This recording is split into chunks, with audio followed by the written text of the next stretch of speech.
It's an amazing new morning to you viewers out there. Beautiful day, beautiful new week, and to the glory of God, we're here. How are we all doing? And I'm like, what is happening here? What is happening here? How are we going to run this together? But it's so good to be here today, the 15th day in the month of September 2025, and to the glory of God, our children are resuming.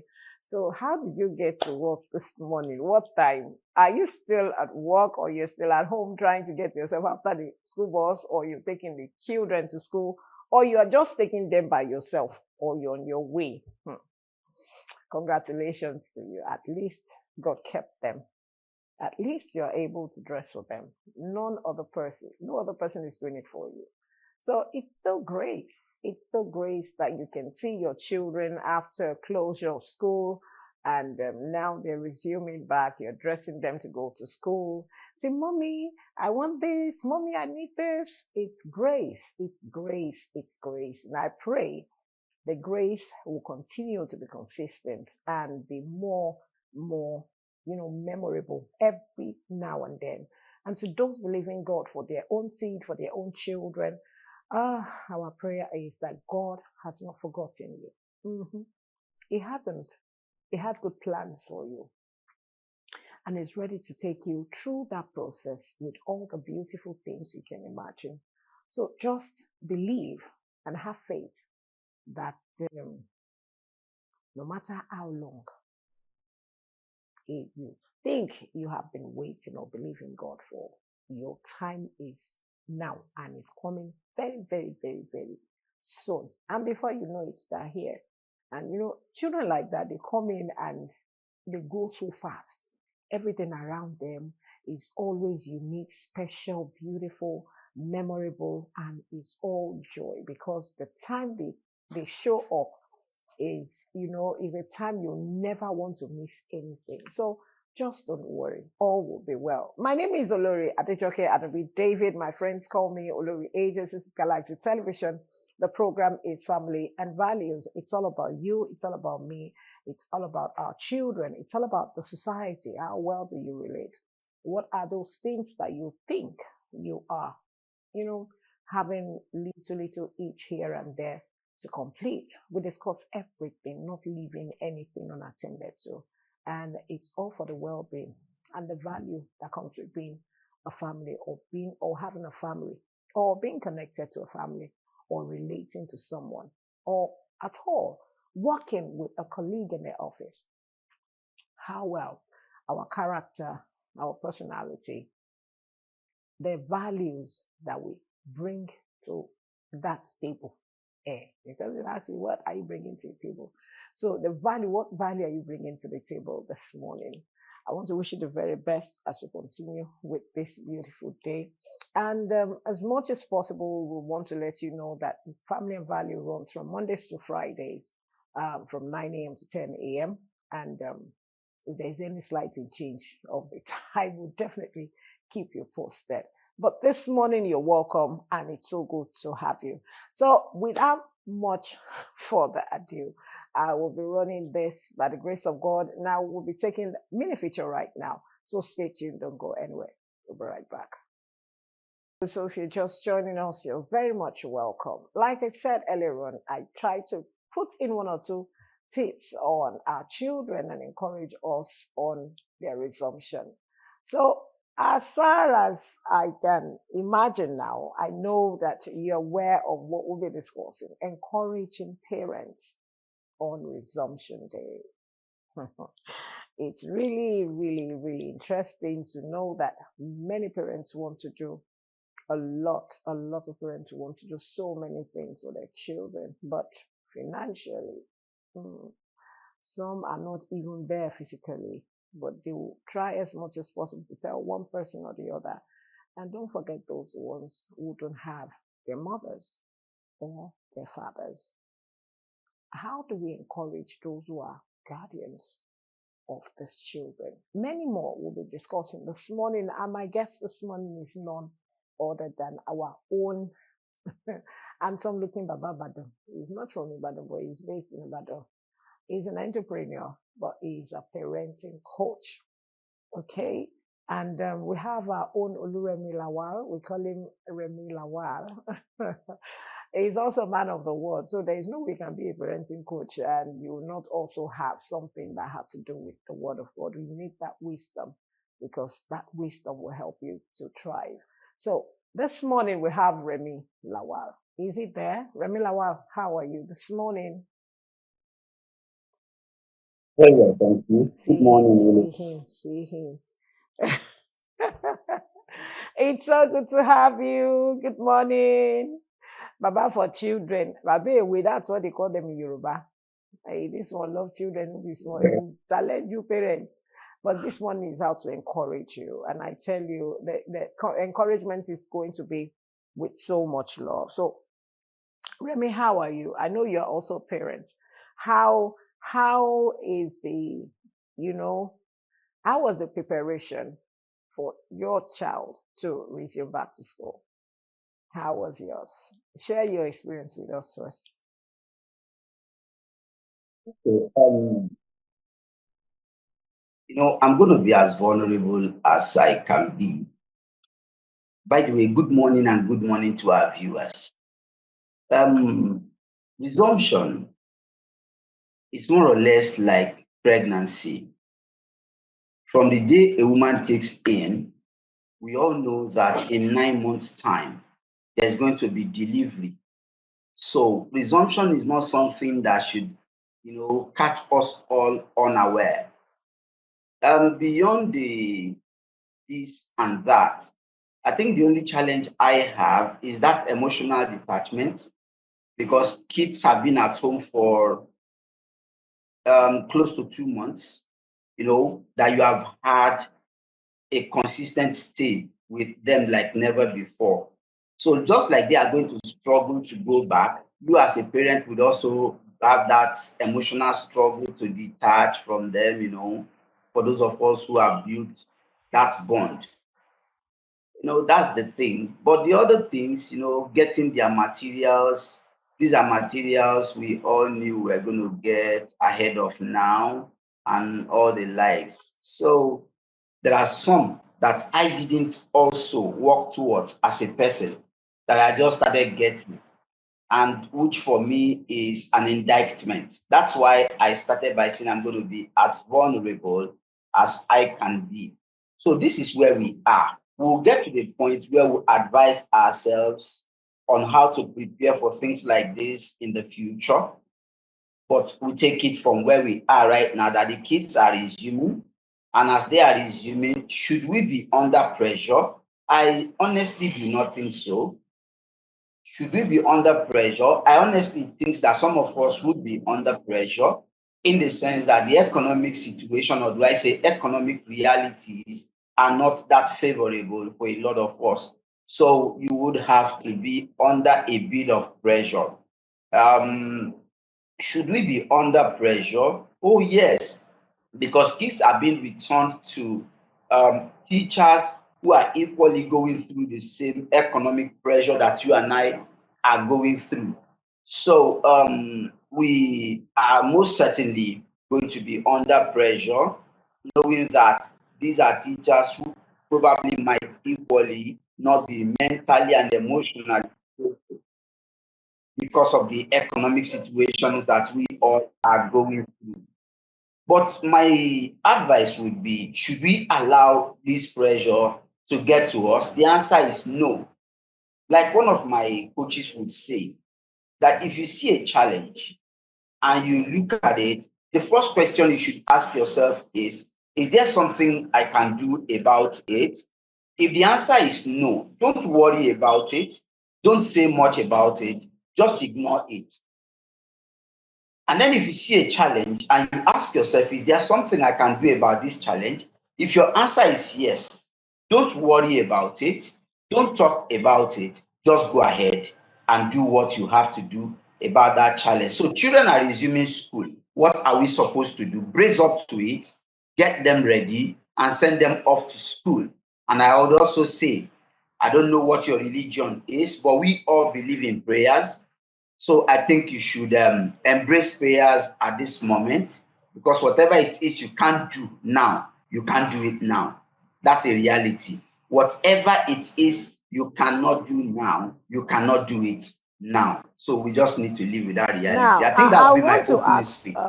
Remy, how can parents now manage anxiety and stress during this transition? A lot of them, like you said, there should be there's supposed to be plans and preparation, even from when they started their holidays.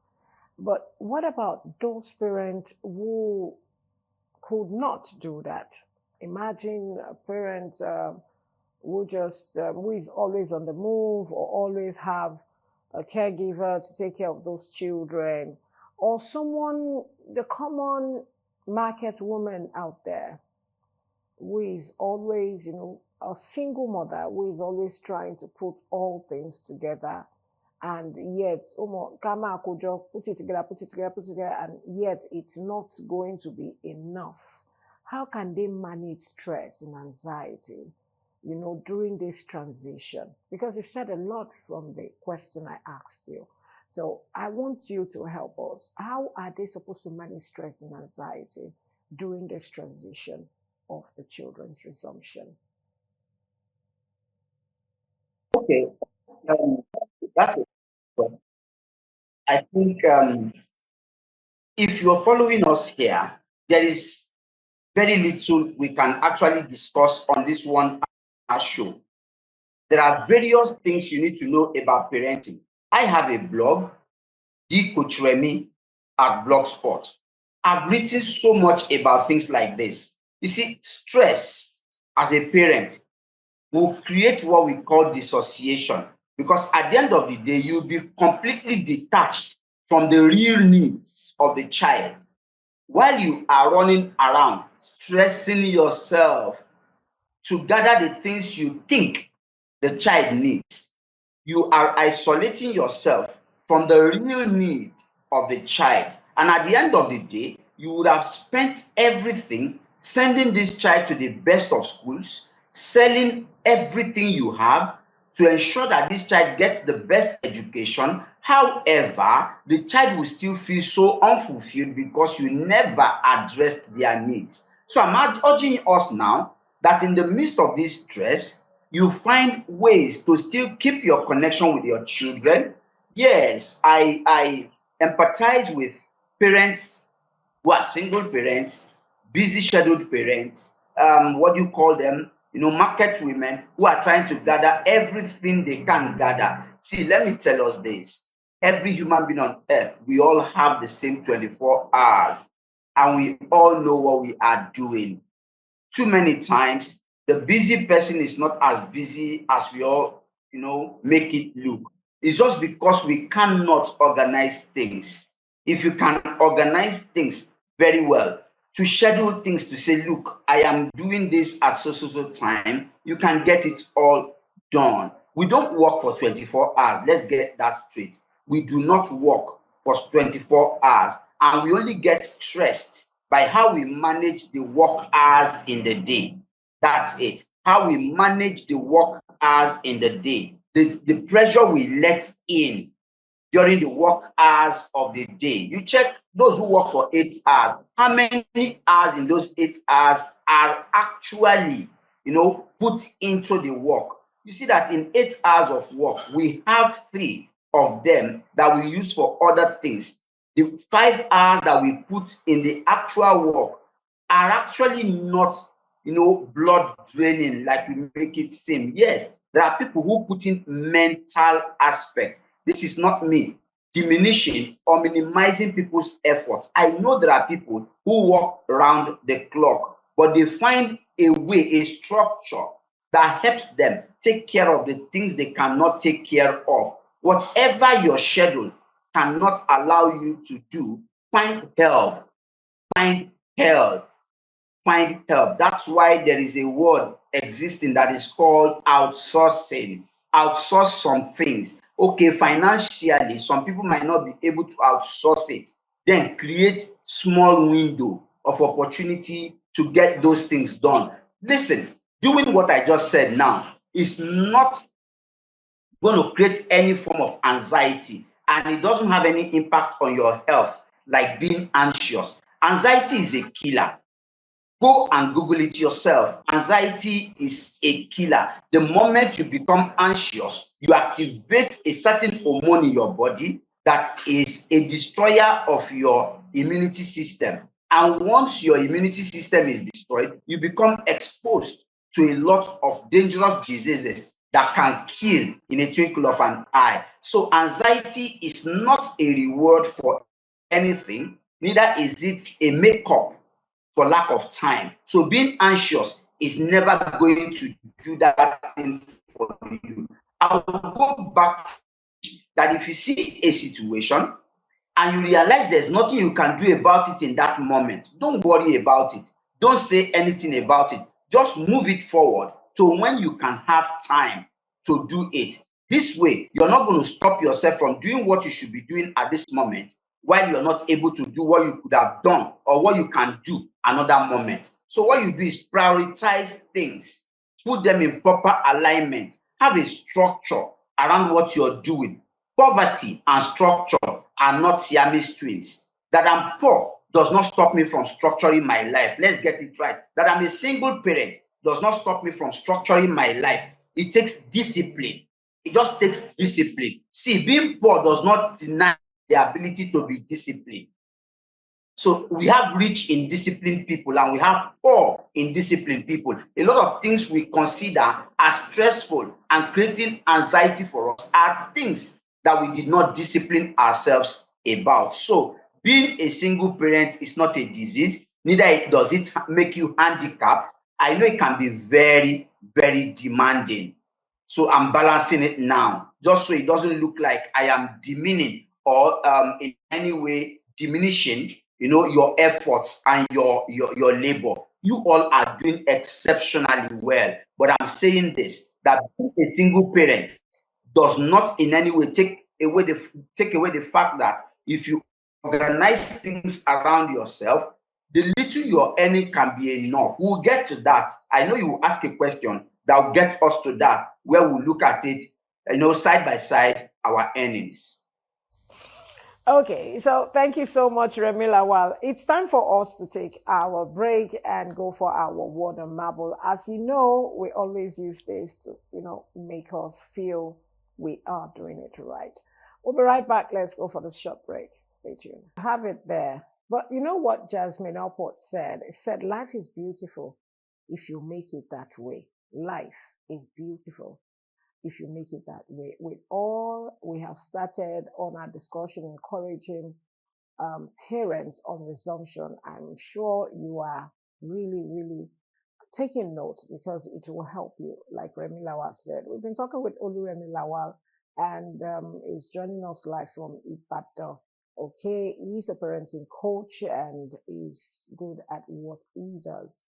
Now, I want to wish everyone celebrating on a beautiful day like this, happy, many, many more merry celebration.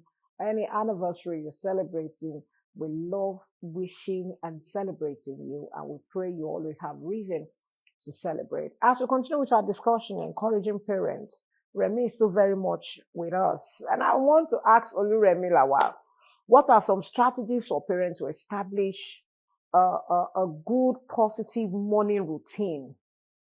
That's almost 2 months. It's something that, children.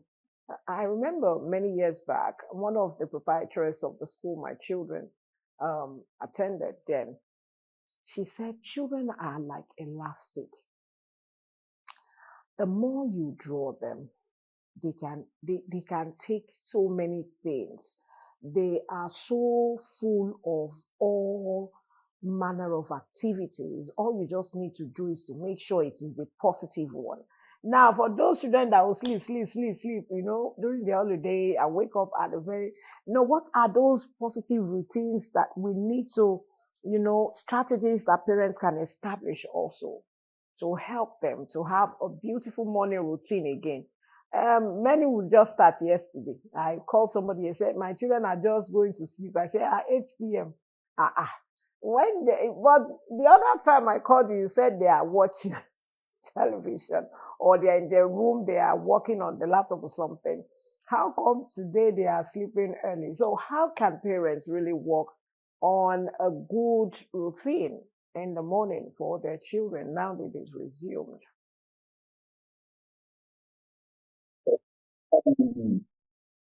If your children are resuming, if your children have resumed school, then it's already. If your children are resuming next week, then you still have a little on your hands. Now, we all must not act like these children are living in a world we have never lived in. They are only living in years you and I have never lived in. But there's nothing they are going through that we've not been through. So when it is long vacation, resumption is always a struggle. So what I started doing is 2 weeks to resumption, I changed the children's schedule. So everything you're supposed to do during school period, you start doing them. You wake up early, start taking your bath early, you read your books, 45 minutes for each subject. You go on break, you take your snack break, go on break, go do something else, and then come back and you close by 2 p.m. and do any other thing that is guided that you will do. It starts for me 2 weeks into resumption. So by the time they are resuming, they have already entered into that mode of resumption. It is not a struggle for them. So children don't get to that point all of a sudden. You want to wake them up at 5 a.m. or 6 a.m. Children you've always allowed to sleep into 10 a.m., sleep into 9 a.m., and you want to suddenly start waking them up. That body adjustment will be a difficult one. It could harm them. But if you do systemic desensitization by introducing them to it gradually before resumption, it will make it a lot easier both for you and for them. So that's my candid advice. If the children have resumed already, it will be a bit of a struggle. So when they come back, just start readjusting, the timetable for them. They no longer go to bed by 10 p.m. They no longer watch TV till a certain time. I mean, they read their books when they are supposed to do. You resume with them every of their structures during school period. You come back at 2 or 3 p.m. You go over your homework. You do a bit of study. You eat, whatever is your own schedule during school, you start resuming them now that work has not fully started in school. So they will take 1 week because it's a new session. They are going to take 1 week in school to enroll them and do all the registration. I'm sure that real work will start from the coming week. So use this week to realign them to the proper school structure. When they come back today, they should start every routine that you have always put them on during school hours. That's the way you can do a systemic adjustment that would not affect them, and then their bodies can easily make that natural adjustment over time. It won't be a drastic one. A drastic adjustment can actually affect them. So that's what I have to say. Now, going to where you just stopped now will take me to this question. What role can parents play in helping their children to have a problem solving skills? Because now they're in another class. I know some parents who don't go for summer or who cannot, allow that, or maybe allow something little, would have engaged their children with coaching, summer coaching to prepare them for the class ahead. Now, how do we as parents now help to develop their problem solving skills, their resilience to continue to, push in and also adapt to that new class that they found themselves? Because they will need our help, because the class they were previously is different from where they are now. And no matter the summer coaching they must have attended, there will still be need for these children to have one or two, they'll have, but mommy, we did this, but we did not do this in our summer coaching, and they are bringing this. How should they help them? What role can be played to help these children and develop their skill in problem solving activities now that they've resumed to another class. Okay. One. The easiest way to solve problem is to keep solving problem. Even God, the creator, intentionally created obstacles on our ways because we rise through obstacles. There's this scripture that says you run through the troops and you will leap over the wall. God, in his merciful way, could have removed the troops and also removed the walls.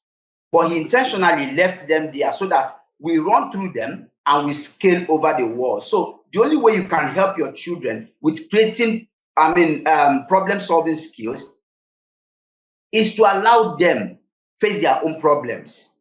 Those problems won't kill them. Don't jump in. When they give your child something in school to solve, don't say because you have access to Google, you have access to ChatGPT, quickly you're running and you're doing it and you're helping them. I think we should stop the helicopter attempt. We call it parent. Just stop that helicopter attempt that you want to quickly help them solve their problem. Let them go over it. Teachers are trained. That's why you see teachers don't jump in. Teachers will give them the scores as it is. Teachers are not being mean. Some teachers, when we were growing up, would draw the circle and put eyes to show you that you didn't get it. And then they give you an opportunity to do what we call correction. That's how you allow children to solve their own problems. So to develop that skill, allow your children to solve their own problem. However, we must know when to step in. The place you step in is when they begin to get frustrated. You step in for emotional regulation, not to solve the problem for them. You come in, you regulate them, calm down, calm down, calm down. What is the problem? I cannot, children can easily be frustrated. So when they begin to express frustration, you step in, not to solve the problem, but to give them emotional regulation by standing behind them to say, look, don't worry, you're going to get it. Were you taught this in class? Yes. Okay, just stay calm. Think of what your teacher told you. If your teacher were to stand there, what do you think your teacher will be saying concerning this topic? And then as you're doing that, you're helping them play back the past, play back the experience they had in class. And that's how they will solve it. Because problem solving is about remembering how I solved a problem in the past. Like David, he faced a Goliath. He had killed a bear. So who is this Goliath that I cannot confront him? So when you keep reminding them of their in-class experience, they will translate that into the in-time experience, and be able to turn things around. But if your stepping in is to solve the problem, they are going to have a relaxed mindset. Don't worry, my parents will come through for me. All they need to do is to show frustration. They know you will come up with your helicopter tactics and quickly solve it for them. Or they will just take time, sit there, struggle a bit, and then they will lash out, and you will step in to come and solve the problem. Don't ever step to solve the problem. Step in to give them emotional regulation. Let them calm down. And when they are calm, you get them on it again as you begin to ask them questions. Questions, answers. When you ask relevant questions, you prick the mind of a child, you help them, to think in directions that actually not thinking. Okay, I have two more questions, and I want us to really tackle it before we finally wrap up the program. What strategies do you think parents should inculcate in the area of developing a relationship with the children's teacher? Of course, we've had many experiences, either private or government, where a teacher will scold the child and the parents will go there and, want to mess up the teacher. I pay so much. How can you do this and all that?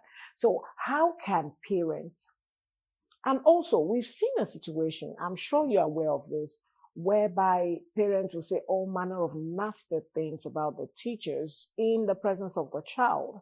And this will also help to develop the child to have a negative way of reacting to the teacher when he or she gets back to school, because the parents have never had anything good to say about the teacher. So what will be your advice to parents in a way to have a strategy to have a cordial relationship with their children's teacher, not because of grades or marks, but because it is needed for the well-being and the perfect academic, process and progress of that child.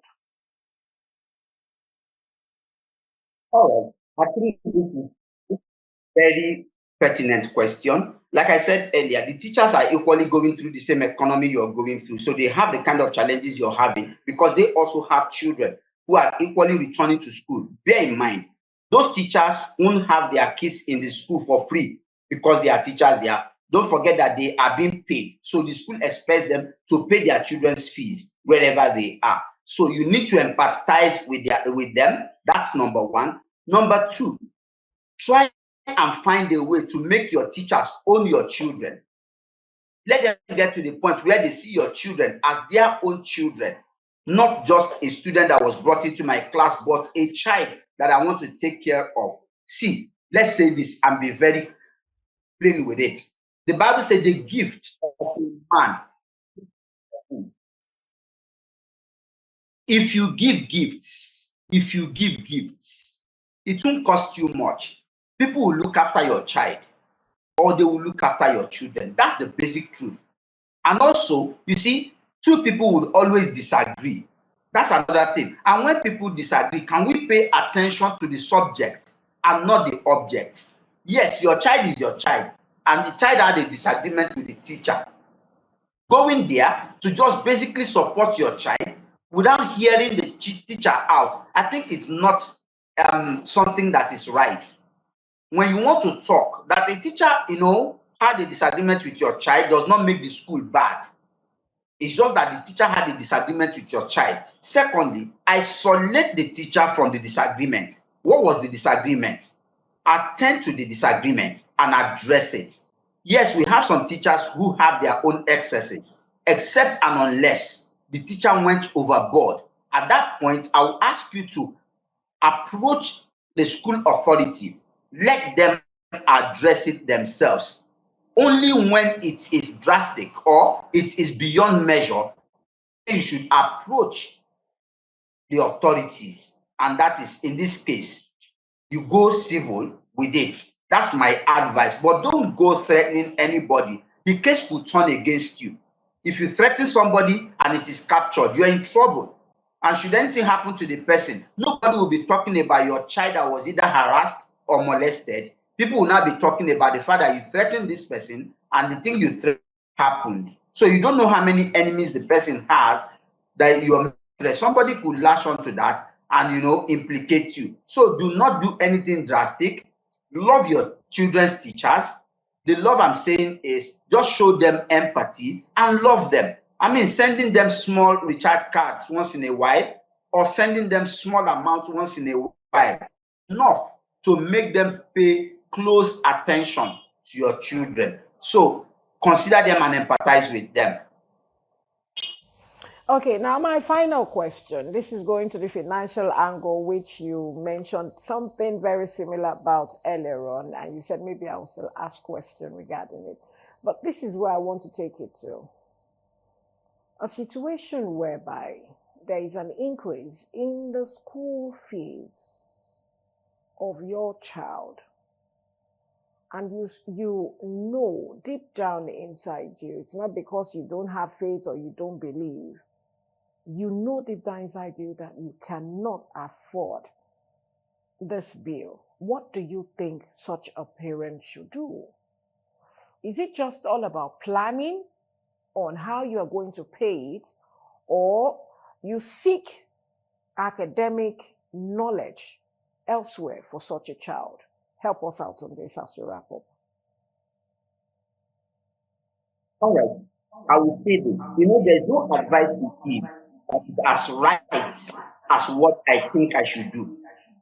The first thing I'm going to tell anybody that asks me this as a therapist or a coach is, what do you think you should do? If you're convinced that you should go borrowing, it's fine. I can't change it. However, I need you to know that you're going to increase your stress level. Like I said earlier, I wrote something on my blog, and it is something I wrote out of research. You see a lot of parents who went through stress raising their children. A lot of them take ill at the point when they should be enjoying their proceeds from the child they raised. A lot of them go ahead to die when it is time to.